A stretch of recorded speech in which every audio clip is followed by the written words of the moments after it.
Action बोल देना। अरे आप लोग पीछे आएंगे तो आप पीछे हो जाइए सर, आप लोग पीछे जाइए, आप लोग पीछे आ जाइए, पीछे जाइए। चलो ओके भैया एक्शन।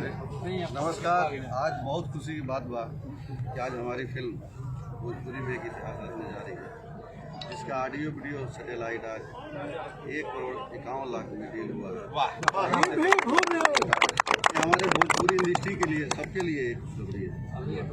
हाँ, खुशी इस बात की है कि ये प्राइस की वजह से और ये जो आज एक इतना बड़ा मार्केट ने बूम लिया है मेरा भारत महान को, हम और हमारे छोटे भाई पवन बाबू को, तो ये प्राइस ने इंडस्ट्री के लिए एक बहुत अच्छी खुशखबरी कोरोना के बाद दी है। तो हम भी बहुत खुश हैं और उसी खुशी में आज ये सेलिब्रेशन हो रहा है। तो हम चाहेंगे कि मेरे छोटे भाई को, पवन को, और हम दोनों मिलके हर हर महादेव डायरेक्टर साहब को एक साथ इनके खियावा।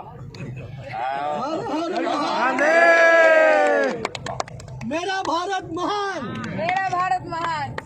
वाह क्या बात है। कंपनी का नाम वाह भाई, कंपनी का नाम बता था कहाँ? वर्ल्ड वाइड रत्नाकर जी का कंपनी भाई। बहुत सारी शुभकामना रत्नाकर जी, आपने इंडस्ट्री को एक टेक ऑफ दिया। इंडस्ट्री का भला है इसमें। इंडस्ट्री जहाँ सब लोग कह रहे थे कि मार्केट बहुत गिर गई बा और ना उठी, आज मार्केट वापस और ये पूरा इनको तिवारी जी को, हमारे इनको बाबा कहते हैं लोग, इन्होंने एक बहुत बड़ा सिनेमा ये प्लान कर रहे हैं। हम लोग 70% खत्म कर चुके हैं सिनेमा, और महादेव करेंगे, आप लोग का आशीर्वाद रहा। एक इतिहास ही रची सिनेमा का, एकदम नया कहानी। हर हर महादेव।